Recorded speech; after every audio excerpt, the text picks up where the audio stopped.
Well, certainly thank you, Madam Speaker, and it's a wonderful afternoon to be here with friends, colleagues, members from the entire legislature.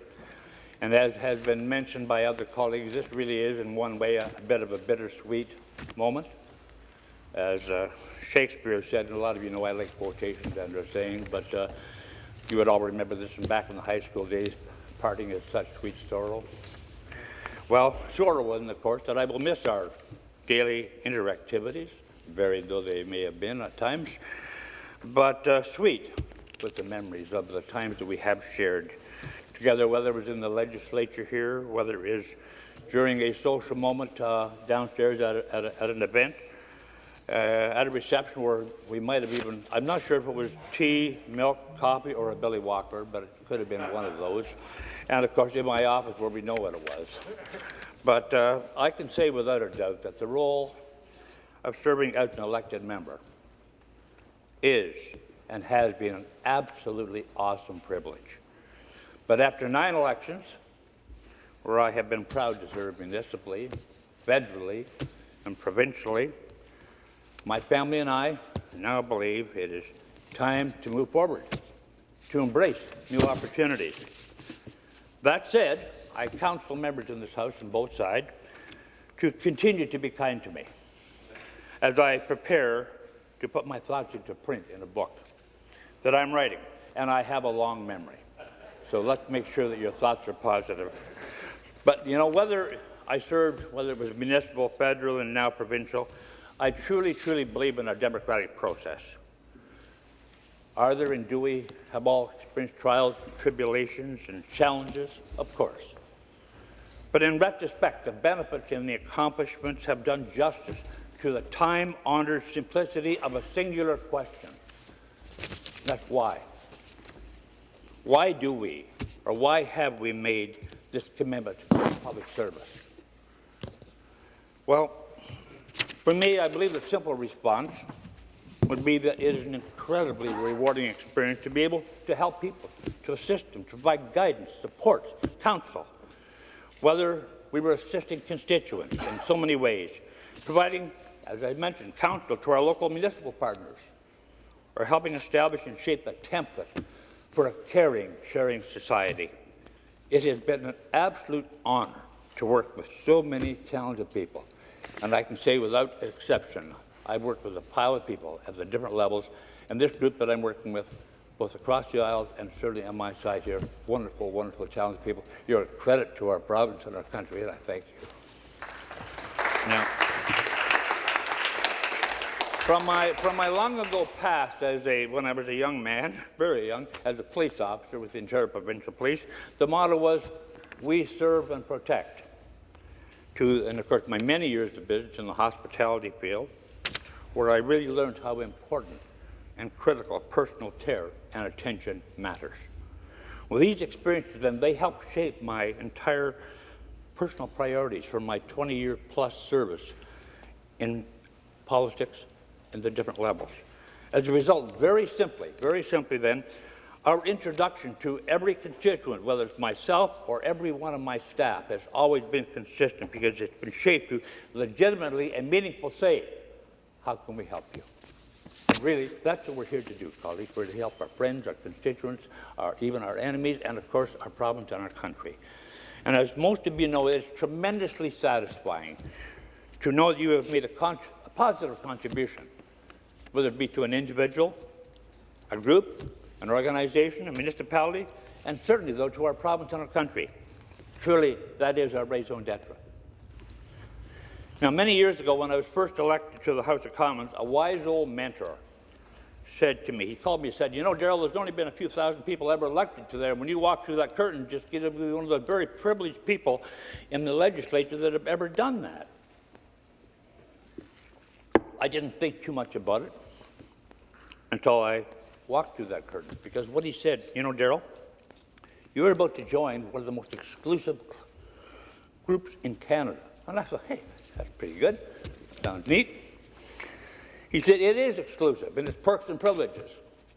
But in a very, very somber voice, though, he said to me, and pointed his finger at me and said, "But don't you ever, ever forget, it is exclusive in its responsibility." And so that was truly a very humbling moment for me. That to me was sage advice and formative in my sense of accountability and my actions. Now, from a personal philosophy, I won't get into all of them today because that could be rather challenging, but I believe there's great strength in our diversity of thoughts and opinions. Well, undoubtedly, we as a party here, as members, we feel we offer the best solution. That is generally why we are in government, because the people have agreed with our thought process. But I recognize and understand that we do not all think alike. But that's to be expected, colleagues, as we are a diverse collection of people who come from or represent a complete consortium of interests and regions. Sometimes we agree, sometimes we disagree. But I've always believed respectful dialogue is more productive and beneficial than any narrow-minded political brands. Now, personally and meaningfully, I want to thank all that I've had the privilege of serving for and with. I will not name names here because if I go through everybody here, that's going to eat too much into my time. I see too many people I have the greatest respect for here that have now become friends for life. All of the years we've served, my goodness, but as I said, I won't take names right now, but I can honestly say that I now have a number of new lifelong friends. But I would like to express my personal gratitude to Premier Ford and my colleagues, of course, for all the cooperation since I've been here, for the respect and their dedication as well to the people of Ontario. I've been honored to take on the responsibilities as chair of the Justice Committee, chair of the Finance Committee, and the Operations and Liaison role as Government Caucus Chair. And in the most trying of COVID times, thank you, Minister Elliott, as the chair of the Select Committee on Emergency Management Oversight, dealing with the reality of the COVID challenges that we've had. But also let me thank the entire legislative staff that we have here and the support teams, whether it's security, whether it's legislative staff, whether it is housekeeping, whether it's hospitality. They have all been absolutely competent, caring, and very, very professional. But please know, when I look across the aisle and here, whether you are friend or political foe, I value our relationship and I value our conversations. That stated, please remember, my door is always open for your thoughts or reflections, and has been known even a timely social moment when it is very important that we express our personal thoughts of either satisfaction or delight. And of course, to borrow a quotation, as we all know I do like those, from the poet Helen Steiner Rice. She simply said, strangers are simply friends that we have not met. So to all my colleagues here, please don't ever be a stranger. Whether it is here in the legislature, in our offices, or when I'm not here, at our residence on the shores of Moira Lake in Maida. You're all welcome. Now, throughout this journey, I've been blessed with an incredible and dedicated staff. They have and continue to provide unparalleled service to our community. The same staff I started with, the same staff I end with. Wonderful, wonderful people. Without their caring attention, I could not have achieved many of our local successes we've had. And I'm not going to pile them because, once again, our riding and our people have been blessed by the cooperation and service that we have had from our government, from our ministers, from my colleagues, and I thank them for their support. But very simply then, to my staff, Denise, Bill, Anita, Bob, and Kim, thank you. And as a point of, just to sort of bring some familiarity into the situation with some of my staff, Denise, my one main gal back in the riding, she first worked with me when she was a server in a restaurant business, when she was 15 years old. Years later, after raising her family, she returned to work with me during my entire terms, serving federally and provincially for over 16 years. Loyal, dedicated, hardworking, and I truly believe, maybe one of the best, if not the best caseworker in Canada. She does not take no for an answer and gets results for the constituents, and that is absolutely wonderful. That serves our purpose of being here. Bill, who I have up in in the chair. Most of you, of course, know Bill from our activities here. Bill volunteered in my first campaign back in 1997. That was when I first got to know Bill. He's, of course, served to be here in Toronto, doing caucus meeting prep and ministerial relations, and as well as, of course, setting up the situations where I'm minister. I need to talk to you for a second. And as Paul, or House Leader, said the other day, I don't really want to see Daryl because I know he's going to come and bug me about something. But Minister, please let me apologize now, but I do believe that's just my job, my responsibility to try to deliver results for our riding. But of course, Bill mans a constituency office in Madoc, or excuse me, not Madoc, but Napanee as well, so he does double duty. And I might add, if you ever go into the office, in his office, you might be listening to only one thing, Bruce Springsteen. He's the most passionate, diehard Bruce Springsteen fan that I've ever known or seen. So, and Anita, back in my office in Madoc, she is a bubbly, bubbly soul who handles casework in our Madoc office and always works with a most welcoming smile, and one who sets a very, very high standard for public service, loyalty, and efficiency. And Bob, a retired civil servant that I met later in life when he was a councillor then in his retirement in our local village of Madoc. And he has become my friend, and he offers highly technical counsel on many, many of our complex cases. That is his background. He's very, very good at. And of course, I have Kim and her parents, Lloyd and Muriel, and her husband, and her family, who for many years have been both federally and provincially. They've been my eyes and ears in all the matters in the north extremities of the riding. And you need that connectivity throughout your riding. So mine is huge. I can drive from Toronto to Ottawa faster than I can cross my riding from the northwest to the southeast. So you have to have representation that knows the people and knows what their issues are, what their challenges are, and how to deal with those. But of course, it goes without saying that I extend my ultimate love, affection, eternal gratitude to my family. I tend to be a rather strong family person, as you know. And as a parent, father of 3 very successful daughters, and 7 devilishly adorable and accomplished grandkids.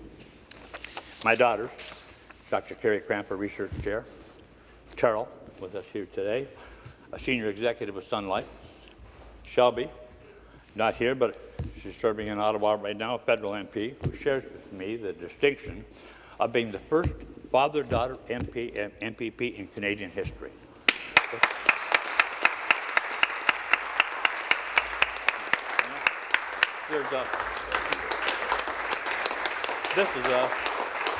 There's been a few father-son combinations, the McKays and the Trudeaus and that, but never the father-daughter, and I think it's so fitting that we have a conservative fill that position. And of course, I'm not only immensely proud of their professionalism and their accomplishments, but most importantly, the kind of people they become, their genuine consideration, their respect, and the kindness that they show to everyone, regardless of who they are. And to my wife, I better not, I have to be careful, I'll start blubbering.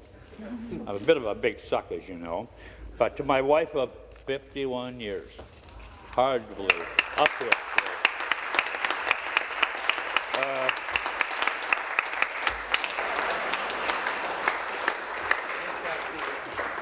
She is literally, Carol Ann, you are my heart, my soul's inspiration.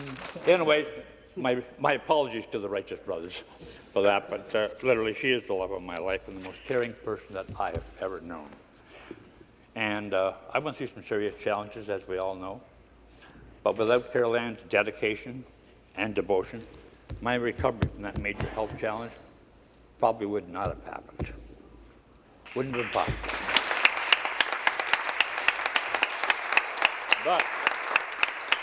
But what I would also never forget, never underestimate the power of a woman, because she's the only person in life who ever scares me, other than the good Lord up above. So, to all the good citizens and supporters, though, in our riding, our communities, our province, and in this great country, I think we all collectively thank them for their years of continuous support and guidance. They have not only supported us to be here, but their thoughts and opinions help shape how we act and respond to the challenges and responsibilities of government. Because we are not the people, we represent people. And that is a very important thing. So to my colleagues, of course, who are also retiring, a number of you here today, God, you've all become good friends, which is wonderful. And so if you don't end up down on our dock at some point making sure that the ice cubes are cold, I'll be deeply disappointed. But certainly we have shared a most challenging period in our province's history. This COVID reality, literally whoever would have expected, nobody, but it has been a real workload for everybody. Highly contentious, but I congratulate you across this House on your efforts and commitments during these past 2 years, of course, along with your prior years of service. And I look forward to all of our paths crossing in the future. So to all who continue to serve and will go on serving, I'm tremendously confident in your capacity and capability to be able to provide the results of this province, your riding, and our country needs. And as Jane, I may collectively say, when we took around look at this world, and we see the challenges that are out there, and we see how fortunate we are, well, democracy is not free. It takes participation. It takes commitment. It takes love and passion for what we do. That is why we're here. And as my old mentor said, recognize the responsibility of that. So please, let us all take our responsibility serious.